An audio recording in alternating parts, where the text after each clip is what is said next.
हाँ सुनो इधर, कल मैंने क्वेश्चन नंबर 12 तक करवा दिए थे, सबने कर लिए ना होमवर्क में? कोई ऐसा है जिसने नहीं किया हो? एक हाथ खड़े करो। कल नहीं आया था, फिर क्लास देखी तूने पूरी?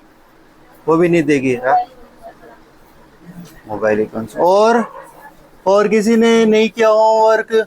सबने कर लिया था ना? तो आना ना रोजाना। इधर सुनो अब। इसके बाद मैंने तुमसे कहा था कि क्वेश्चन नंबर जो 13 है ये उदाहरण नंबर 7 की तरह होगा, ये भी किया था क्या? फिर इसके बाद क्वेश्चन नंबर 14 ये भी किया होगा आपने। चलो ठीक। क्वेश्चन नंबर 13 करते हैं, जिसने भी किया है चेक करना कि सही है या गलत। 5.2 का क्वेश्चन नंबर 13 क्या कह रहा है? 3 अंकों वाली कितनी संख्या है 7 से विभाज्य?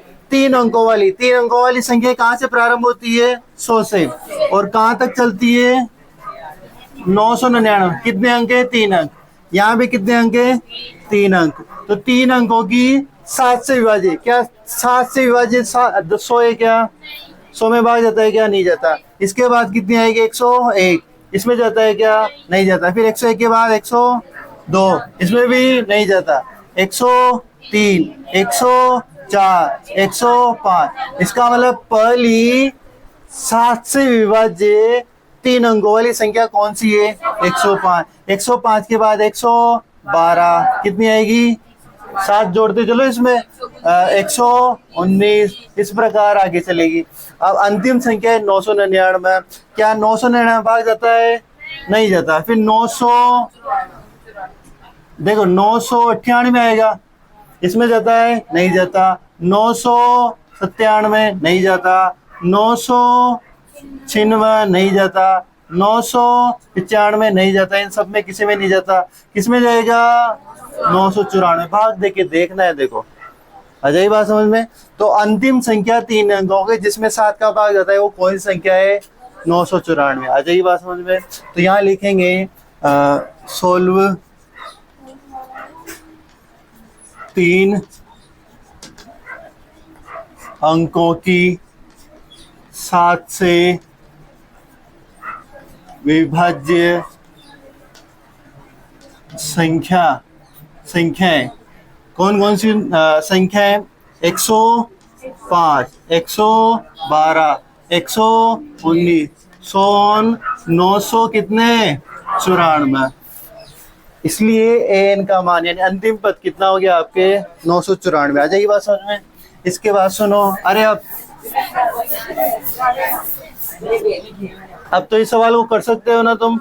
सुनो इधर, A1 का मान कितना हो जाएगा? 105। आप इसके लिए D निकालोगे तो A2 माइनस A1। A2 का मान कितना? 112। A1 का मान कितना? 105। 112 हमसे घटाओगे तो 7। वैसे भी D का मान 7 आना ही था, ठीक है। D का मान 7, चूंकि AN बराबर कितना है आपके? 994, ठीक है। एन का मान आप क्या जानते हो? NA1 plus N minus 1 into D बराबर 994। इधर कोष्टक में लिखना चाहो तो क्या लिख सकते हो रे तुम?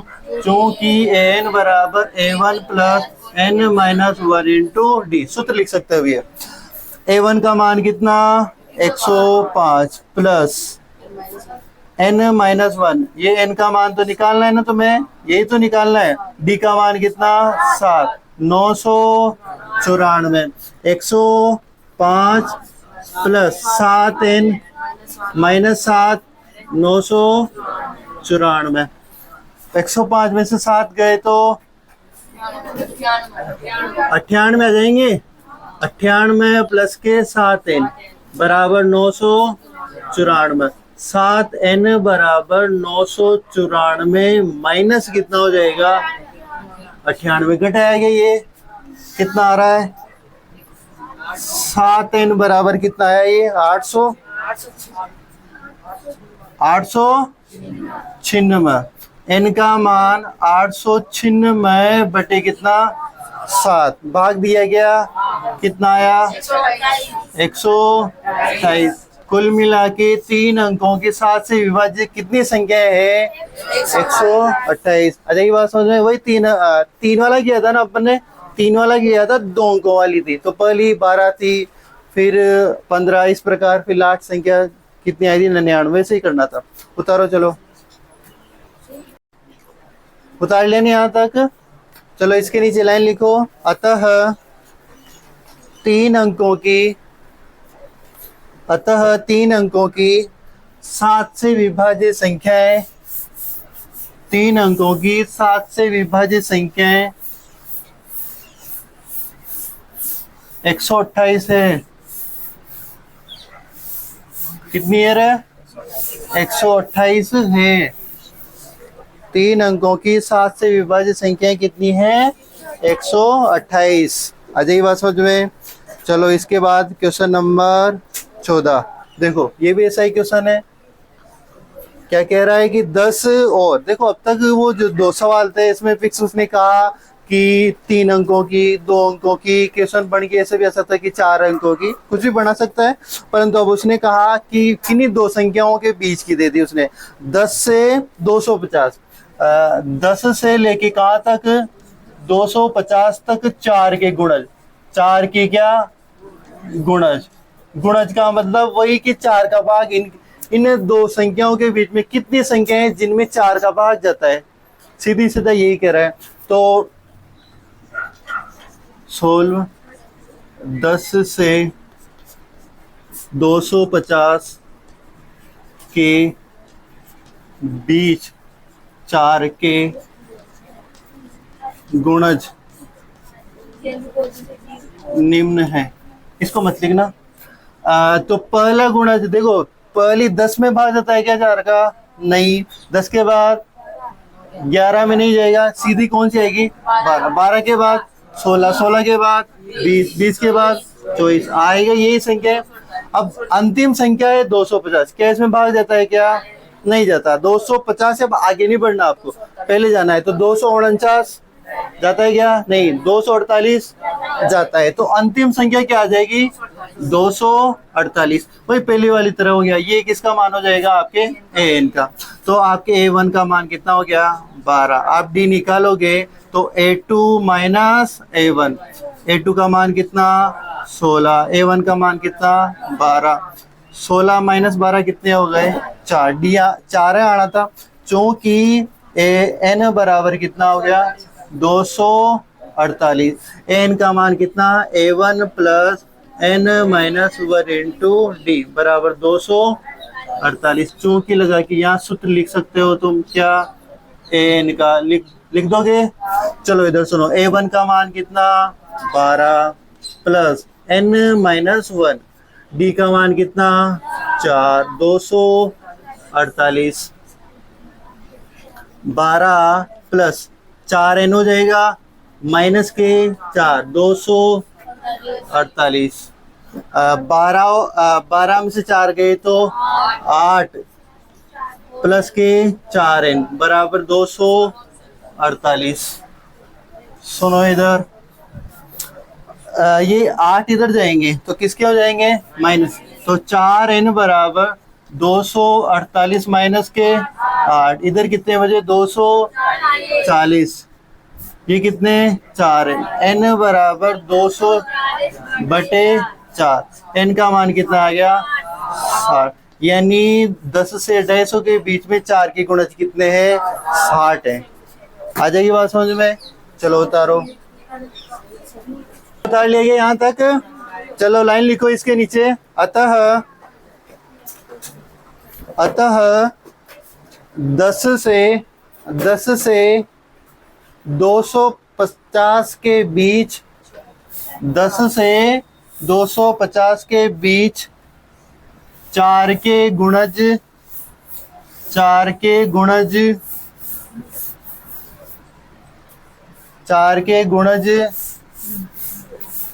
60 हैं। 4 के गुणज कितने हैं? 60 हैं। 60 ऐसी संख्या है जिनमें किसका भाग जाता है? 4 का भाग जाता है। चलो इधर सुनो अगला क्वेश्चन, क्वेश्चन नंबर 15। अच्छा क्वेश्चन है ये भी, सुनो इसका। देखो n के किस मान के लिए, n का कोई मान है उसके लिए दोनों, मतलब यहाँ पे कितनी समांतर श्रेणी आ रही है, 2 आ रही है। दोनों समांतर श्रेणियों 63, 65, 67 और एक और समांतर श्रेणी है 3, 10, 17 के nवे पद बराबर होंगे। एक समांतर श्रेणी है, देखो मैं रफली समझा रहा हूँ, 63, 65 और ये 67। एक समांतर श्रेणी है 3, 10, 17, यही है। इधर सुनो, यहाँ पे अंतर कितना चल रहा है, 2 का, 2 का अंतर चल रहा है। यहाँ अंतर कितना चल रहा है, 7 का। तो ये भी आगे बढ़ेगी, ये भी आगे बढ़ेगी, पर स्पीडली कौन बढ़ेगा, नीचे वाले, क्योंकि इसमें अंतर कितना है, 17, मतलब सॉरी 7 का। ठीक है, यहाँ 7 और जोड़ेंगे कितना आ जाएगा, 23, फिर 23, 7 और 30, मतलब ये बहुत स्पीडली बढ़ेगी, ये कम धीरे बढ़ेगी। इसमें 2 का अंतर चल रहा है। परंतु एक टाइम ऐसा आ सकता है क्या कि इसका मान, इसमें कहीं एक ऐसी वैल्यू आ जाए, इसमें एक ऐसी वैल्यू, दोनों वैल्यू क्या आ जाए, समान आ जाए, बराबर आ जाए। तो वो कौन सा मान है जिसके लिए इसका मान और इसका मान बराबर आ जाए, ये आपसे पूछ रहा है। आ जाइए बात समझ में। तो इसके लिए क्या करें अपन, इसके लिए प्रथम पद d निकाल लेंगे, इसके लिए प्रथम पद d निकालें, इसका भी nवा पद निकालेंगे और इसका भी nवा पद निकालेंगे, दोनों को आपस में क्या कर देंगे, बराबर। फिर n का मान आ जाएगा, अपन कह देंगे इस n के मान के लिए दोनों समांतर श्रेणियों के nवे पद बराबर है। तो सुनो क्या करेंगे, देखो पहली समांतर श्रेणी में, पहली समांतर श्रेणी क्या है, 63, फिर 65, फिर 67, फिर क्या आएगा आगे, 69 आ जाएगा। परंतु आप तो यहाँ देखो a1 का मान कितना आएगा रे, 63, d का मान कितना आएगा, a2 माइनस a1, a2 का मान कितना, 65 माइनस के कितना आया, 2, d का मान। इसके लिए n का मान, nवे पद निकाला, तो चूंकि an बराबर क्या होता है, a1 plus n minus 1 into D, जो माने nवा पद निकाल रहे हैं इसके लिए, तो a का मान कितना, 63, n माइनस 1, डी का मान कितना, 2, 63, 2 को अंदर गुणा करोगे तो 2n माइनस के 2, 63 में 2 गए तो 61 प्लस के 2n, किस कौन सा मान आया है, nवा मान आया। इस एपी के लिए कौन सा मान, nवा, समीकरण नंबर 1। इस एपी के लिए ये मान आ गया। अब दूसरी एपी के लिए तो अपन क्या लिखेंगे, दूसरी समांतर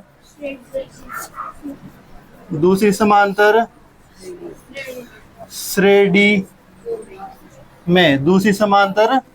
में, दूसरी समांतर श्रेणी क्या है, 3, 10, यही है। इसके लिए a1 का मान कितना, 3, d का मान कितना, a2 माइनस a1, तो a2 का मान कितना, 10 माइनस के 7, सॉरी 3, कितना आएगा, 7।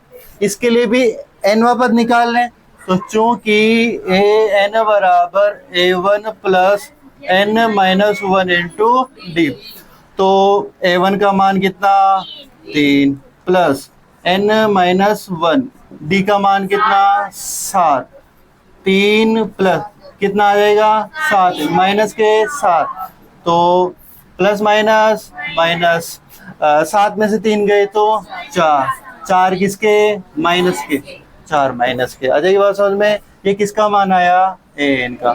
इस एपी के लिए nवा पद कितना आया, 7n माइनस के 4, समीकरण नंबर 2। आ जाएगी बात समझ में। यहाँ तक किसी की दिक्कत, मैंने यही कहा था कि दोनों एपी के लिए nवा पद निकालेंगे, और उसने कहा कि इन एपी के लिए कौन से nवे पद के लिए दोनों के मान क्या है, बराबर। तो अपन क्या करें, दोनों के nवे पदों को क्या करते हैं, बराबर। समीकरण 1 व समीकरण 2 को बराबर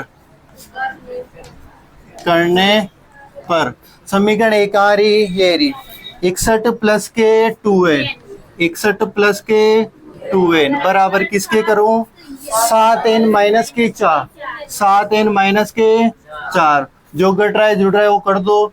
तो इधर सुनो 61 ये 4 इधर आएंगे तो किसका प्लस का, ये 7n ये 2n इधर जाएगा तो आएगा माइनस का, 7 में से 2 गए तो 5n इधर कितना हुआ 65, n का मान निकालना है तो 65/5 17 पंजे 65 यानी n का मान कितना आया 17, n का मान कितना आया अरे 13 पंजे 65 रे हे भगवान 13 पंजे 65।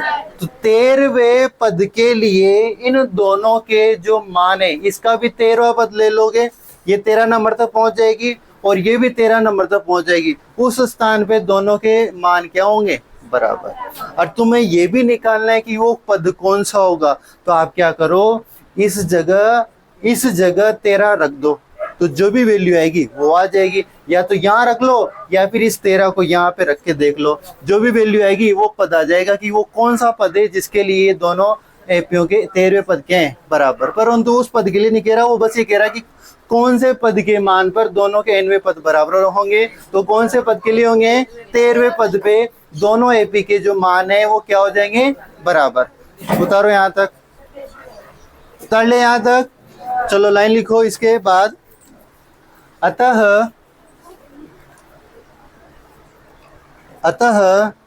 13वें पद के लिए, अतः 13वें पद के लिए, 13वें पद के लिए दोनों समांतर श्रेणियों के, दोनों समांतर श्रेणियों के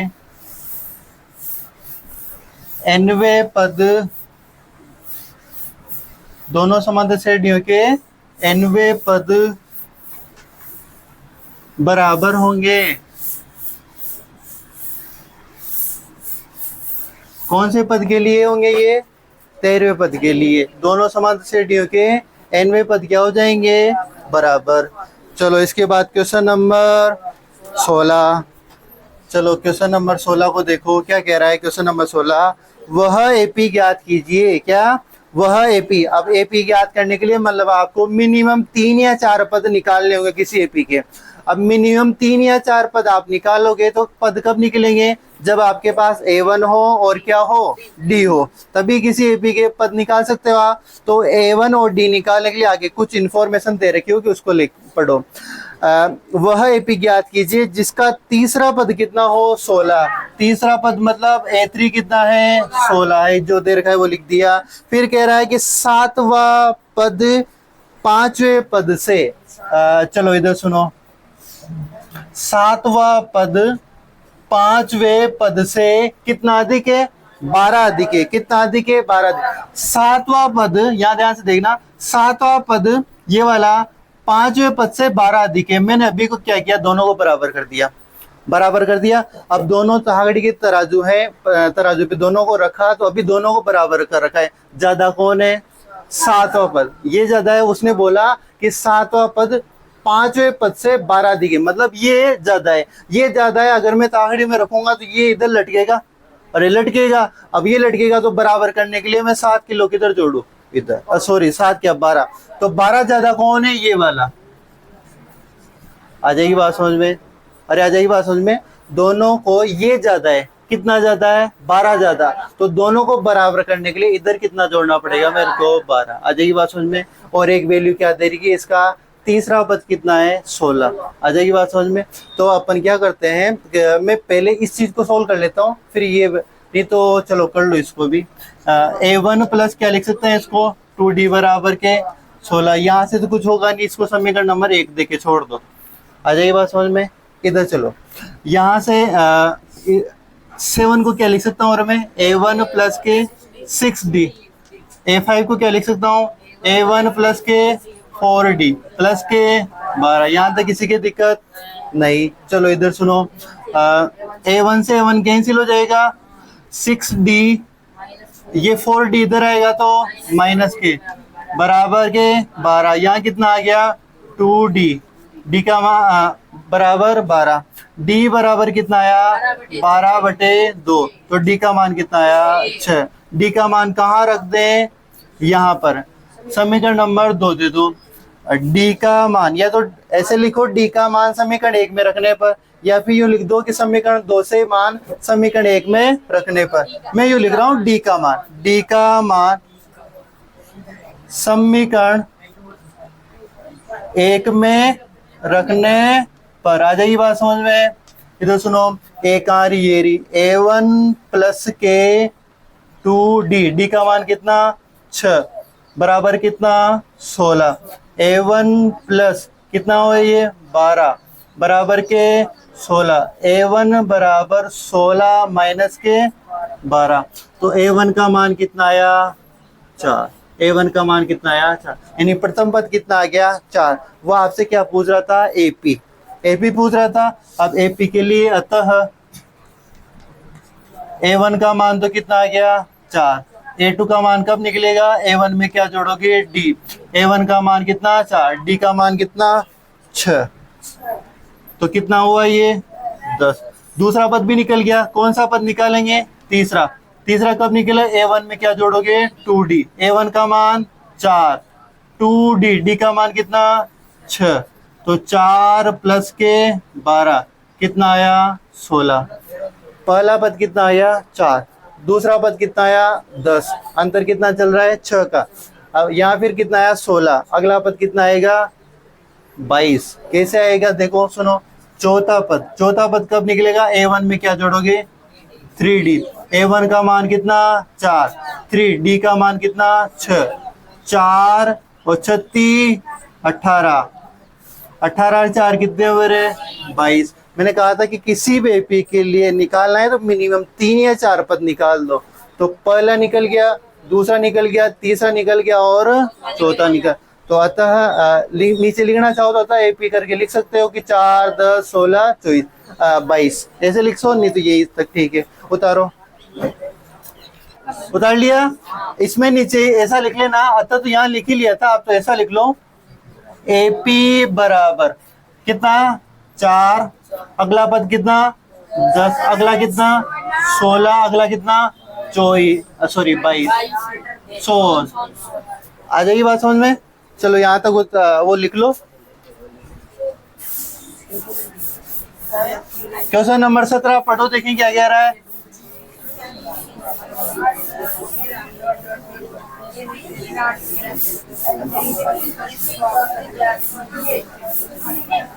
ये लिख लिया था ना।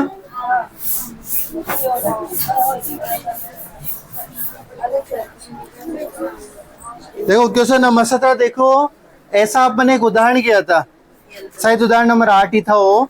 उसमें अपन ने अंतिम से पद निकालना सीखा था। एपी में अंतिम से nवा पद निकालना, उसके लिए मैंने एक सूत्र लिखवाया था, क्या था L plus n minus 1 into minus D. अंतर इतना था, एक तो L था, L का यहाँ पे अंतिम पद था, ठीक है, और D कैसा था माइनस वाला, बाकी वही सूत्र था जो n वाला था। क्वेश्चन नंबर कौन सा 17, क्या कह रहा है एपी 3 8 13, अंतिम पद कितना है 253 में अंतिम पद से nवा पद, अंतिम पद से nवा पद निकालना है आपको। अंतिम पद से 20वां मतलब, ठीक है, तो इधर से 20वां इधर निकालोगे। इसके लिए सूत्र था, पर पहले अपन क्या निकालें A1 कितना है 3, D निकालें A2 माइनस A1, A2 का मान कितना 8, A1 का मान कितना 3, कितना आया 5। अपन यहाँ पे देखो, बहुत से बच्चे इस सवाल जब एक टेस्ट में देता हूँ तो गलती कर देते हैं, यहाँ पे लिख देते हैं nवा पद, nवा लिखते हैं और यहाँ पे L plus n minus 1 minus D। सूत्र तो ये लिखते हैं, पर यहाँ पे क्या लिख देते हैं n। ऐसा नहीं लिखना, आपको यहाँ पूरी लाइन लिखनी है, अंतिम से nवा पद, पूरी लाइन लिखनी है आपको, ठीक है। क्या लिखनी है, अंतिम से nवा पद। तो चूंकि एपी में अंतिम से एनवा पद है ना, ठीक है। तो इसके लिए सूत्र लिखना L plus N minus 1 into D कैसा है, माइनस का। तो L का मान कितना हो जाएगा, मैंने कहा था अंतिम पद कितना है 253। N कौन सा पद निकाले हो आप अंतिम से, 20वां पद। तो यहां लिख सकते हो अंतिम से 20वां पद, अंतिम से 20वां पद। कौन सा पद निकाले आप, 20वां। तो n के स्थान पे कितना 20 माइनस 1, डी का मान 5 है, परंतु वहां माइनस डी का माइनस मान है, माइनस में मान है। तो उधर सुनो 253, ये कितना हो गया 19 इंटू माइनस 5, 253। ये गुणा करो 19 5, बोलो जल्दी 95। अब घटाओ जल्दी, 253 में से 95 घटाओ, 148,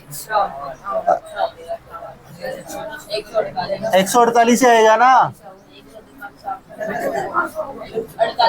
ठीक है उतारो। अरे हाँ हाँ एक मिनट, वो मैंने 100 के हिसाब से घटाया, ठीक है उतारो 158।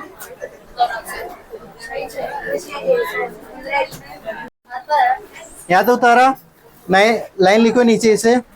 अतः एपी का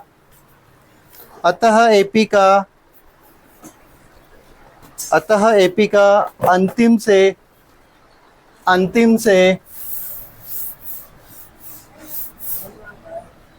से 20वां पद, अंतिम से 20वां पद 158 होगा। अंतिम से 20वां पद क्या होगा, 158 होगा। आ जाएगी बात समझ में। चलो इधर सुनो, क्वेश्चन नंबर 18 देखो, एक मिनट क्वेश्चन नंबर 18 को पढ़ो। देखो इस क्वेश्चन को यहाँ पे योग शब्द आएगा, क्या शब्द आएगा, योग।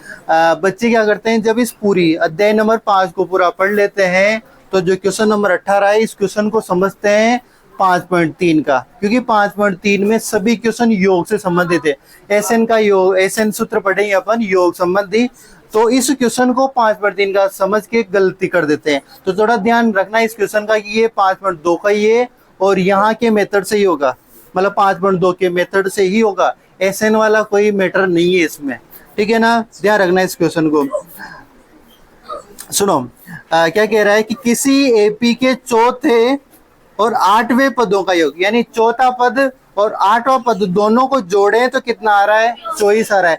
कोई एपी ली, उसका चौथा पद और 8वां पद लिया तो दोनों का योग कितना आ रहा है, 24। एक और बात कह रहा है ये कि इसी एपी के 6वें और 10वें पद का अगर योग करें तो कितना आ रहा है, 44 आ रहा है। इस एपी के प्रथम 3 पद ज्ञात कीजिए। वो क्या कह रहा है कि इस एपी के प्रथम 3 पद ज्ञात करने, प्रथम 3 पद ज्ञात करने, इसका मतलब A1 A2 A3। अब A1 A2 A3 कोई सा पद निकालना, इसके लिए कहीं क्या आवश्यकता, एक तो सबसे पहले आपको प्रथम पद की आवश्यकता और किसकी आवश्यकता, डी की आवश्यकता। अगर A1 और डी आ जाए तो एपी के आप प्रथम 3 क्या प्रथम 4 5 कितने भी पद निकाल सकते हो। तो देखो पहले ए और डी निकालेंगे। क्वेश्चन नंबर 18 पहले क्या कह रखा है, चौथे पद यानी A4 प्लस A8, इसका योग कितना है, 24 है। एक और बात दे रखी इसने, क्या कहा कि इसके 6वें यानी A6 प्लस A10, इसका योग कितना है, 44। आ जाइए बात समझ में। तो यहां से करते हैं, देखो क्या होता है। अब तक आपको जो बताया उसके अनुसार A4 को क्या लिख सकता हूँ मैं, A1 प्लस के 3D, और ये लिख सकता हूँ A8 को क्या लिख सकता हूँ, A1 प्लस के 7D बराबर के 24। इसको कुछ सोल्व हो रहा है कि ये हो रहा है। A1 कितना हो गया, 2A1, और ये कितना हो गया 10D, यहाँ कितना आया 24। यहाँ तो कोई प्रॉब्लम नहीं। चलो इधर करते हैं। सुनो यहाँ से A6 को क्या लिख सकता हूँ मैं, A1 प्लस के 5D। A10 को क्या लिख सकता हूँ, A1 प्लस के 9D बराबर के 44।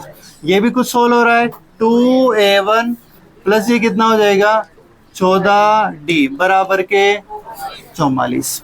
क्या दोनों समीकरणों में आपको समथिंग समथिंग नजर आ रहा है क्या?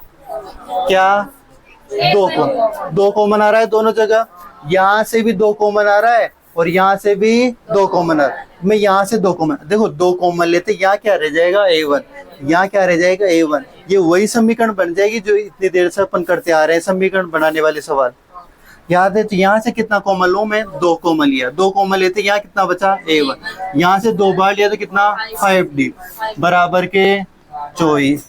ठीक है ना, इस दो को मैं इधर भेजूंगा तो A1 प्लस के 5D 24/2। अरे दो इधर गुणा में इधर जाते भाग में, तो A1 प्लस के 5D कितना मान आया 12। समीकरण नंबर 1 आ जाएगी बात समझ में। तो A1 प्लस के 5D बराबर 12। इधर सुनो, यहाँ सुनो, यहाँ से भी क्या कॉमन लें, दो, तो A1 प्लस के 7D बराबर के 44। तो A1 प्लस के 7D 44/2। तो A1 प्लस के 7D कितना आएगा 22। समीकरण नंबर 2। अरे ये वही सवाल हो गए ना समीकरणों वाले, तो अपन क्या करते हैं अब इसके बाद समीकरण 1 में समीकरण 2 घटाते हैं। समीकरण 1 में से समीकरण 2 को क्या करने पर, घटाने पर, घटाएंगे तो किसका मान आ जाएगा D का। तो A1 प्लस के 5D बराबर के 12। यहाँ से आएगा A1 प्लस के 7D बराबर 22। घटा रहे हो चिन्ह चेंज होंगे, ये तो कट जाएगा। यहाँ से माइनस के 2D प्लस माइनस माइनस 7 में से 5 गए तो 2। यहाँ प्लस माइनस माइनस 12 22 में से माइनस के 10। तो D का मान देखो, माइनस माइनस तो कैंसिल, तो 10/2। ठीक है, तो D का मान कितना आ रहा है 5। D का मान कहाँ रखोगे, D का मान समीकरण कहाँ रखने पर, 1 में रखने पर। एक आ रही ये रही A1 प्लस के 5D, A1 प्लस के 5D, D का मान कितना रख दो 5 बराबर कितना है 12। A1 प्लस 25 बराबर के 12। A1 का मान कितना है 12 माइनस के 25, तो कितना आ रहा है ये माइनस के 13। Very good. कितना आया, तो आप वो कह रहा था कि AP के प्रथम 3 पद ज्ञात करो, तो प्रथम पद तो आ गया, अब कौन सा पद निकालें, दूसरा। तो दूसरा निकालने के लिए A2 बराबर A1 में क्या जोड़ोगे D, A1 में क्या जोड़ोगे D। A1 का मान कितना -13, D का मान कितना 5, कितना यार ये प्लस माइनस माइनस 13 में 5 गए तो 8, 8 किसका माइनस का। तीसरा पद निकाल लो इसका, A1 प्लस के 2D, A1 का मान कितना -13 प्लस के 2, D का मान कितना 5, कितना आया माइनस के 13, 5 दूना प्लस माइनस माइनस माइनस के 3। तीसरा पद भी आ गया, दूसरा भी आ गया और पहला भी आ गया। ठीक है, उतारो यहाँ तक, उतार लेंगे यहाँ तक। इसके नीचे लिखना चाहो तो ये लिख सकते हो, अतः AP बराबर क्या लिखोगे, पहला पद कितना -13, दूसरा कितना -8, तीसरा कितना माइनस के 3। इतना लिखना चाहो तो लिख लो, नहीं तो कोई बात नहीं, वहां तक भी सही है। अगला क्वेश्चन नंबर 19 पढ़ो, देखिए क्या कह रहा है। सुब्बा राव, किसका नाम है क्या, उतार लिया।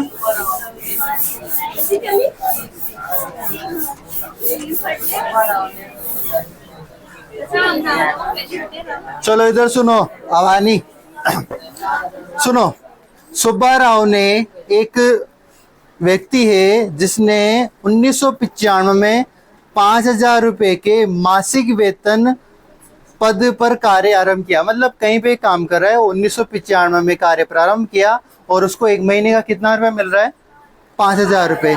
प्रत्येक वर्ष 200 की वेतन वृद्धि। अब देखो थोड़ा यहाँ गलती हुई है सवाल वाले से। यहाँ तो लिखा उसने मासिक वेतन और आगे जो वृद्धि कर रहा है ना प्रत्येक वर्ष की कर रहा है। या तो यहाँ पे उसको प्रत्येक माह करना चाहिए बाद में, या फिर जहाँ पे मासिक लिख रखा है वहां क्या करना चाहिए? प्रत्येक वर्ष। आ जाइए बात में, थोड़ी सी मिसप्रिंट है पर अपन इसको प्रत्येक वर्ष के अनुसार करेंगे क्योंकि 1995 में ना तो वो कितने वर्षों बाद पूछ रहा है अपन से, तो अपन यहाँ जहाँ मासिक है वहां पे क्या कर देंगे? वर्ष कर देंगे। ठीक है।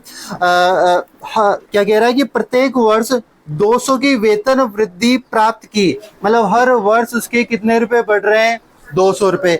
5,000 से उसने काम प्रारंभ किया 1995 में। 1996 में जैसे आया उसके वेतन में 5,000 में कितने और बढ़ा दिए? 200 रुपए। फिर 1997 में आया, फिर कितने और बढ़ा दिए? 200 रुपए बढ़ा दिए। इस प्रकार हर वर्ष कितने रुपए बढ़ रहे हैं उसके? 200 रुपए। किस वर्ष उसका वेतन, यानी कोई एक ऐसा वर्ष आएगा उसके पैसे बढ़ते बढ़ते जिस वर्ष उसके पैसे कितने हो जाएंगे? 7, यानी उसकी सैलरी कितनी हो जाएगी? 7,000 की। तो वो कौन सा वर्ष होगा? दैट मीन्स अगर अपन इस सवाल को एपी से कर रहे हैं तो 7,000 क्या हो गया? एन। अंतिम पद कितना हो गया? 7,000। प्रथम पद कितना हो गया?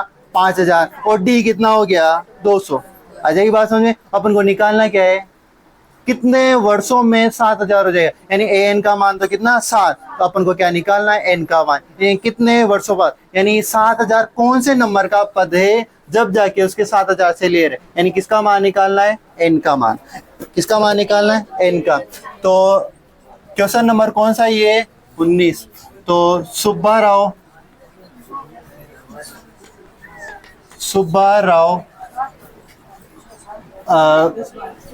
कितना वेतन है?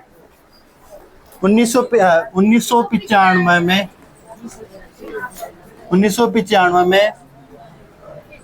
5,000 के वार्षिक वेतन पर कार्य प्रारंभ करता है। आ जाइए बात समझ में? सुब्बा राव 1995 5,000 के वार्षिक वेतन पर क्या करता है? कार्य प्रारंभ करता है। प्रत्येक वर्ष उसके वेतन में वृद्धि, उसके वेतन में, ऐसा लिख लो, वेतन में 200 रुपए की वृद्धि होती है। आ जाएगी बात समझ में? अतः A1 कितना हो गया? 5,000। A1 कितना हो गया? 5। और D का मान कितना हो गया? 200। चूंकि AN का मान कितना? 7,000। यानी अंतिम में 7,000 उसका वेतन कब हो जाएगा? तो अपन ने उसको क्या मान लिया? 7,000। तो AN का मान कितना होता है रे बच्चों? A1 plus N minus 1 into D बराबर कितना? 7,000। आ जाएगी बात समझ में? चूंकि लगा के यहाँ सूत्र लिख सकते हो AN का, N बराबर N1 प्लस इंटू D। आ जाएगी बात समझ में? A1 का मान कितना? 5,000। N का मान निकालना है आपको। D का मान कितना? 200 बराबर के 7,000। सुनो यहाँ पे 5,000 200 N माइनस के 200 बराबर के 7,000। क्या करो? 5,000 को मैं पहले उधर भेज देता हूँ मामला। तो 200 N माइनस के 200 7,000। ये 5,000 इधर आएंगे, किसका? माइनस का। कितना आया? 2,000। 200 N माइनस के 200 N माइनस के 200 बराबर कितने आ गए?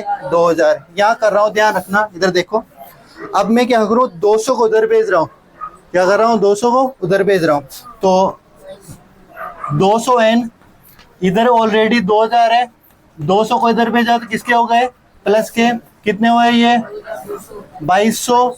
200 N एन का मान कितना आ गया 2200/200। एन का मान कितना आ गया 20 से 20, 2 से 22 कितनी बार 11। कुल मिला के 11 वर्षों बाद उसका वेतन कितना हो जाएगा 7000। उसने 5000 से कार्य प्रारंभ किया, 200 रुपए हर साल बढ़ रहे हैं, तो 11 वर्षों बाद उसका वेतन कितना हो जाएगा 7000। 11 वर्षों बाद कौन से सन में होगा इसका मतलब 2006 में। इसमें कितने वर्ष जोड़ दो 11 वर्ष, तो कितने 2006 में उसका वेतन कितना हो जाएगा 7000। आ जाइए बात समझ में, उतारो यहाँ तक, लिखो उतार लिया नहीं यहाँ तक। इसके नीचे लिखो अतः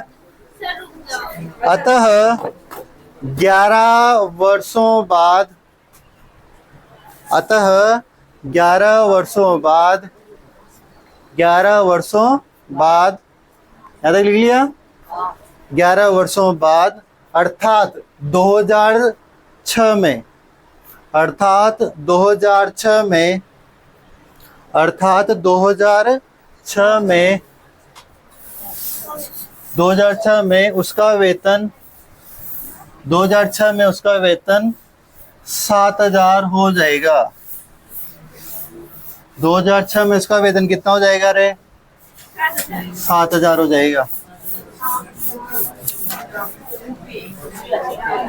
2006 में उसका वेतन कितना 7000। क्वेश्चन नंबर, हाँ बस लास्ट क्वेश्चन है ना, क्वेश्चन नंबर 20। सुनो इधर, रामकली ने किसी वर्ष प्रथम सप्ताह, अरे रामकली ने कोई लड़की है जिसने किसी वर्ष के प्रथम सप्ताह में कितने रुपए की बचत की 50, मतलब प्रथम सप्ताह 50 रुपए की बचत की फिर अपनी साप्ताहिक बचत, यानी जैसे पहले सप्ताह उसके 50 रुपए बचे, उसके बाद हर एक सप्ताह वो एक अलग प्रकार से बचत कर रही है। हर सप्ताह वो 17.5 रुपए यानी 17.5 रुपए की कितनी क्या कर रही है बचत। यानी प्रथम सप्ताह उसकी बचत कितनी थी 50, फिर उसके बाद प्रत्येक सप्ताह की बचत कितनी है 17.5 रुपए। यदि nवें सप्ताह में उसकी साप्ताहिक बचत, nवें सप्ताह कोई एक ऐसा सप्ताह आया जब उसकी जो साप्ताहिक बचत थी वो कितनी थी 207.50 रुपए। यानी अभी जैसे किया ना, उसने 5000 से काम प्रारंभ किया, 200 रुपए हर वर्ष बढ़ रहे थे, अंतिम में कितना 7000, यानी कौन से वर्ष वो बढ़ा, यहाँ पे यही पूछ रहा है। 50 रुपए से कहा उसने बचत प्रारंभ की, हर सप्ताह कितने रुपए बढ़ा रही वो 17.5 रुपए, यानी एक टाइम ऐसा है जब 207.50 रुपए बढ़ गए, वो कौन सा सप्ताह था, सीधा ये पूछ रहा है। ये हो जाती है तो एन ज्ञात करो। nवें सप्ताह मतलब वो कौन सा सप्ताह है जब उसके वो 207 रुपए जाते हैं। तो रामकली द्वारा प्रथम सप्ताह की बचत, इसको क्या लिख सकता हूं मैं A1, कितना है ये 50 रुपए, तथा प्रत्येक अगले सप्ताह बचत, इसको क्या लिख सकता हूं और मैं डी, ये कितनी है 17.5। हाँ पीछे आप राशि इकाई में क्या लिखोगे रुपए। आ जाइए बात समझ में। चलो इधर सुनो, चूंकि nवें सप्ताह उसकी कुल बचत कितनी है 207.50, यही है।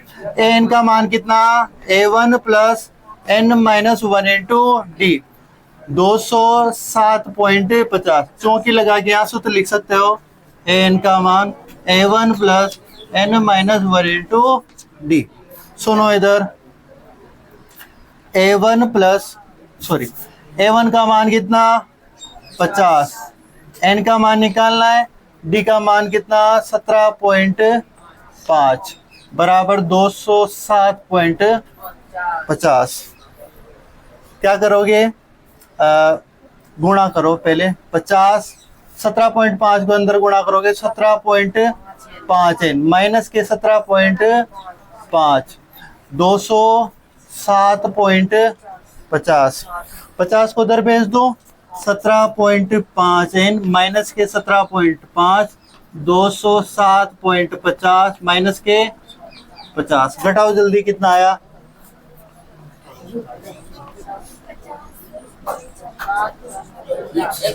100 कितना आया?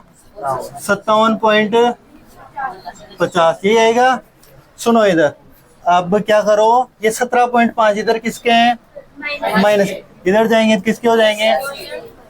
तो 17.5 n 157.50, ये इधर जाएंगे तो किसके? प्लस के 17.5। तो इनको जोड़ो, कितना आया? 17 जोड़ो, कितने होंगे? 10 जोड़ेंगे तो 67, और 67 में 7 और जोड़ो, कितने आएंगे?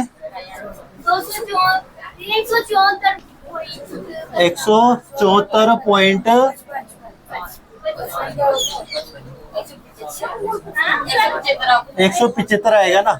ये दोनों 5 जुड़ के वो 1 हो जाएगा, जो इधर आएगा कितना आ जाएगा? 175। तो इधर सुनो, अरे अब आनी, n का मान निकालोगे तो कितना आएगा? 175 बटे 17.5 n। n का मान, इस पॉइंट को हटाओगे 100, इस पॉइंट को हटाओगे ऊपर कितना आ जाएगा? 10, 175, ये आएगा। 175 से 175 कैंसिल, तो कितना मान आया इनका? 10। आ जाएगी बात समझ में? उतारो, लिखो, यहाँ तक उतार लिया, इसमें नीचे लिखो, अतः रामकली के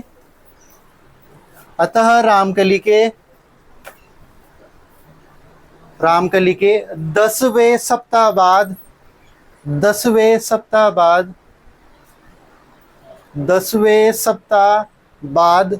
की बचत, 10वें सप्ताह बाद की बचत